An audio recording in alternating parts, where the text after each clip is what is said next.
দুর্নীতির কারণে বহির্বিশ্বে ইমেজ সংকটে পড়ছে বাংলাদেশিরা উল্লেখ করে দুর্নীতির সুযোগ যেন না থাকে সে বিষয়ে লক্ষ্য রেখে সব কাজ করার আহ্বান পররাষ্ট্র উপদেষ্টা মোহাম্মদ তৌহিদ হোসেনের। বিকেলে পররাষ্ট্র মন্ত্রণালয়ের সমন্বিত অনলাইন সত্যায়ন ব্যবস্থাপনার উদ্বোধনী অনুষ্ঠানে তিনি এইসব কথা বলেন। বক্তারা বলেন, এই সেবা কার্যক্রমের মাধ্যমে হয়রানি বন্ধের পাশাপাশি প্রতি বছর দেশের 500 থেকে 600 কোটি টাকা সাশ্রয় হবে। আরও বিস্তারিত জানাচ্ছেন শাহরিয়ার বাঁধন। বিদেশগামী বাংলাদেশিদের হয়রানি বন্ধে অ্যাপোস্টিল কনভেনশনে যুক্ত হলো বাংলাদেশ। ফলে এখন থেকে সত্যায়ন করা নথিপত্র অন্য দেশে গিয়ে পুনরায় সত্যায়নের প্রয়োজন হবে না। অ্যাপোস্টিল কনভেনশন 1961 বাস্তবায়নের প্রথম ধাপে বুধবার সমন্বিত আইন সত্যায়ন ব্যবস্থাপনার উদ্বোধনী অনুষ্ঠানের আয়োজন করে পররাষ্ট্র মন্ত্রণালয়। এতে বক্তারা বলেন, এই উদ্যোগের ফলে সময় ও শ্রমের পাশাপাশি সাশ্রয় হবে দেশের 500 থেকে 600 কোটি টাকা।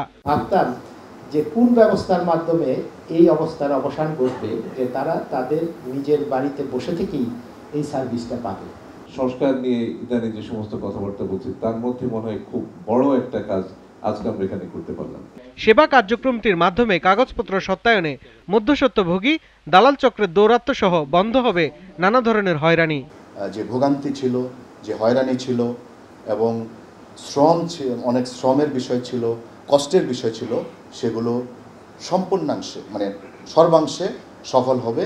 এটা একটা বিপ্লবের সূচনা আমাদের দেশের মানুষের ভোগান্তি কমানোর জন্য।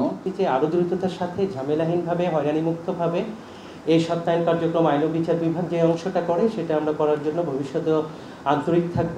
পররাষ্ট্র উপদেষ্টা বলেন, ডিজিটাল সেবার মাধ্যমে দুর্নীতির সুযোগগুলোকে বন্ধ করতে হবে। সার্বিকভাবে আমরা যা করব সেটাই আমাদের ইমেজ হবে, হুট করে একটা কিছু দেওয়া হবে না, কিন্তু ছোট ছোট পদক্ষেপ সেখানে আমাদেরকে নিয়ে যেতে পারে। আমি আশা করব যে বিভিন্ন ক্ষেত্রে আমরা এসব দিকে এগোবো, যাতে করে দুর্নীতির সুযোগ যাতে কমে যায়। দুর্নীতির সুযোগ যেখানে থাকে সেখানে দুর্নীতি দমন একেবারে সম্পূর্ণ বন্ধ করা খুবই কঠিন। শাহরিয়ার বাঁধন, জিটিভি নিউজ, ঢাকা।